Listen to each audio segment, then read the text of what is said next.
Hello everyone, my name is Steve Killingsworth and I am an investor here in Michigan. And today we're going to talk about how I analyze a self-storage deal. A broker, wholesaler emailed me over this offer or this deal and it was the due diligence package. So everything I needed was right there in one email, and I wanted to show everyone kind of what my approach is to high level analyzing a deal. So, who? Crossroads, you store it, self-storage. What? It's 12,300 square feet of rentable square feet, 98 units. Where? Loveland, Colorado, and specifically the intersection of Highway 402 and 287. So right where that red dot is. How much? The ask was $700K, which averages out to about $57 a square foot.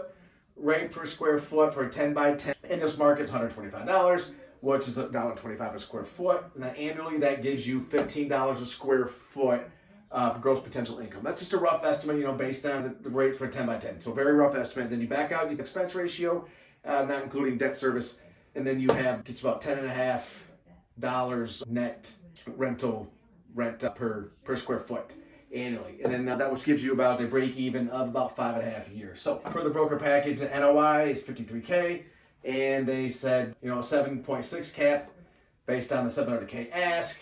And if you saw one of my other videos where I talk about the third quarter cap rates, and the cap rates for Class C property, which this is definitely a Class C property. It's going to be trending to a Class B property neighborhood area, but so that cap rate is about between 5 and 6.5 for a Class C, with an average about 5.5 cap rate, about 5.5. So we're getting quite a bit of deal. Potentially, you're getting about 200 basis points into cap spread there. So next, a little more detail about the property itself. In the due diligence video and the materials they provided, they noted there was a 50% economic vacancy. Okay, so a lot of trouble collecting the rent. A lot of people past due. A lot of deferred maintenance. Okay, when I looked at the last 3-year financial statements, the amount spent on maintenance had gone down every single year.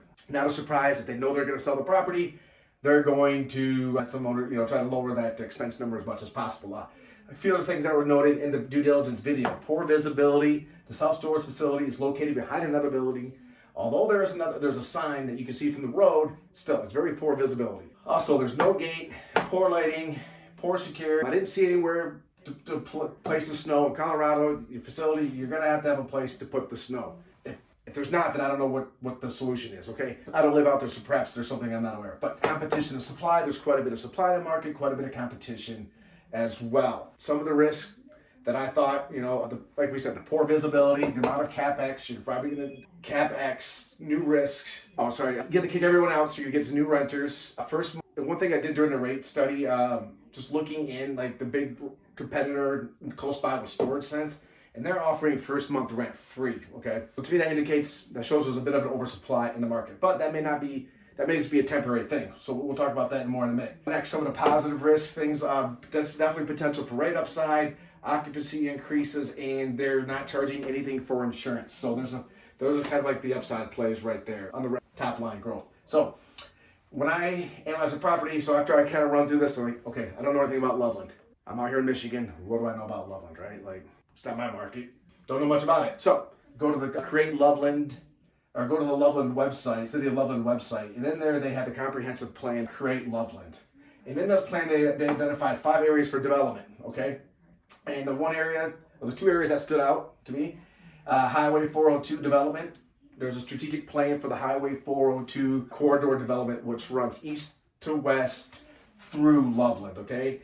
And they noted part of the strategic plan of this area was a development and promotion of the Rocky Mountain Center for Innovation and Technology, which is also just recently renamed the Forge Campus. Now, the idea behind this technology center is to bring new jobs, innovation, and more people, and kind of revive the economy in the commercial district in this area.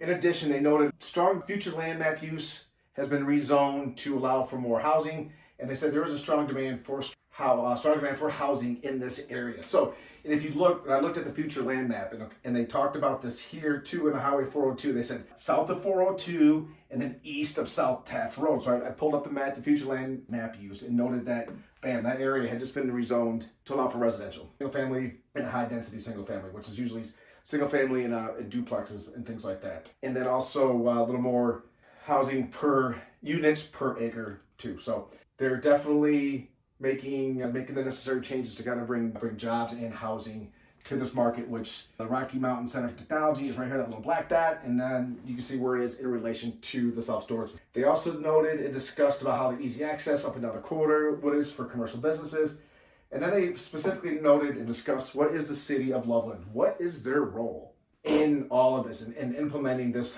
402 plan, and they spelled it out. The very first thing is prioritize the housing mix. Okay, that was the first priority they're tasked with.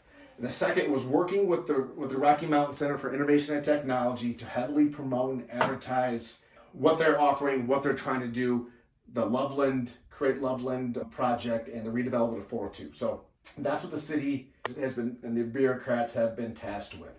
Okay, and then the second part of the 5 areas for development that are pertinent to us for this discussion is Highway 287 strategic plan.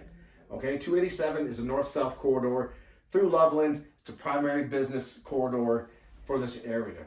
And then it's really prime for commercial development. Okay, and then they also want to bring more commercial redevelopment, and they want to bring more people and living to this area. So what they did is they brought in where they presented studies of areas around the country that are similar to Loveland and how they were able to reinvent themselves and kind of layer the roadmap out for how Loveland can get from where they are to where they want to be. Okay, and then I also noted that just a simple Google search, if you Googled in the 402 corridor development, talk about the headline was 1,300 units coming to this area.